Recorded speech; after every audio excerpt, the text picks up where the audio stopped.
भगवान को पाने का सबसे सरल मार्ग क्या है।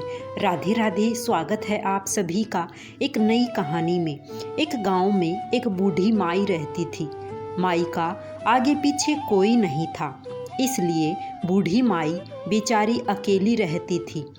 एक दिन उस गांव में एक साधु आया। बूढ़ी माई ने साधु का बहुत ही प्रेम पूर्वक आदर सत्कार किया। जब साधु जाने लगा तो बूढ़ी माई ने कहा, महात्मा जी, आप तो ईश्वर के परम भक्त हैं।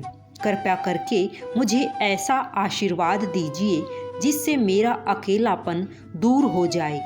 अकेले रह रहकर ऊब चुकी हूँ। साधु ने मुस्कुराते हुए अपनी झोली में से बाल गोपाल की एक मूर्ति निकाली और बुढ़िया को देते हुए कहा, माई, ये लो, आपका बालक है।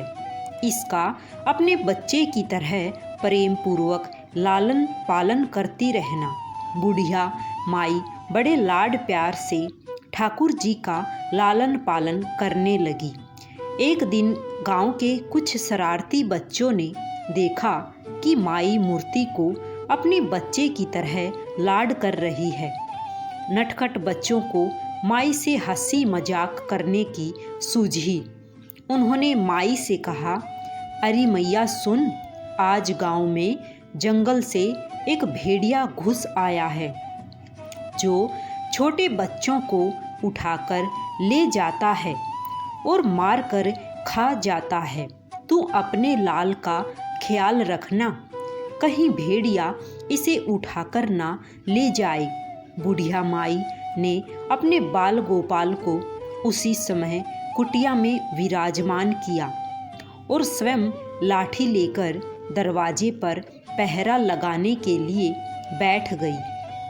अपने लाल को भेड़िए से बचाने के लिए बुढ़िया माई भूखी प्यासी दरवाजे पर पहरा देती रही। पहरा देते देते एक दिन बीता, फिर दूसरा, तीसरा, चौथा और पांचवा दिन बीत गया। बुढ़िया माई 5 दिन और 5 रात लगातार बगैर पलके झपकाए भेड़िए से अपने बाल गोपाल की रक्षा के लिए पहरा देती रही। उस भोली भाली मैया का यह भाव देखकर ठाकुर जी का हृदय प्रेम से भर गया। अब ठाकुर जी को मैया के प्रेम का प्रत्यक्ष रूप से आस्वादन करने की इच्छा हुई। भगवान बहुत ही सुंदर रूप धारण कर वस्त्र आभूषणों से सुसज्जित होकर माई के पास आए।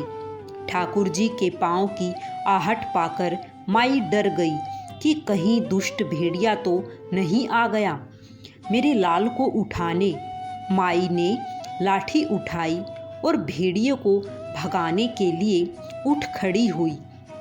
तब श्याम सुंदर ने कहा, मैया, मैं हूँ, मैं तेरा वही बालक हूँ जिसकी तुम रक्षा करती हो। माई ने कहा, क्या?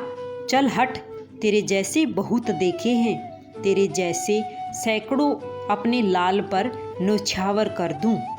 अब ऐसे मत कहियो, चल भाग जा यहाँ से। ठाकुर जी मैया के इस भाव और एक निष्ठता को देखकर बहुत ज़्यादा प्रसन्न हो गए। ठाकुर जी मैया से बोले, अरे मैया, भोली मैया, मैं त्रिलोकीनाथ भगवान हूँ। मुझसे जो चाहे वर मांग ले, मैं तेरी भक्ति से प्रसन्न हूँ।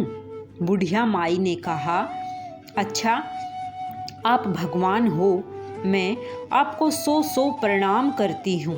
कृपया कर मुझे यह वरदान दीजिए कि मेरे प्राण प्यारे लाल को भेड़िए न ले जाए। अब ठाकुर जी और ज़्यादा प्रसन्न होते हुए बोले, तो चल मैया, मैं तेरे लाल को और तुझे अपने निज धाम लिए चलता हूँ। वहाँ भेड़िए का कोई भय नहीं है। इस तरह प्रभु बुढ़िया माई को अपने निज धाम ले गई। इस कहानी से शिक्षा मिलती है कि हमें अपने अंदर बैठे ईश्वरीय अंश की काम, क्रोध, लोभ, मोह और अहंकार रूपी भेड़ियों से रक्षा करनी चाहिए। जब हम पूरी तरह से तन्मय होकर अपनी पवित्रता और शांति की रक्षा करते हैं तो एक न एक दिन ईश्वर हमें दर्शन जरूर देते हैं। भगवान को पाने का सबसे सरल मार्ग है भगवान को प्रेम करो, निष्काम प्रेम, जैसे बुढ़िया माई ने किया। अगर कहानी पसंद आई हो तो चैनल को सब्सक्राइब अवश्य करें। राधे राधे, जय श्री कृष्णा।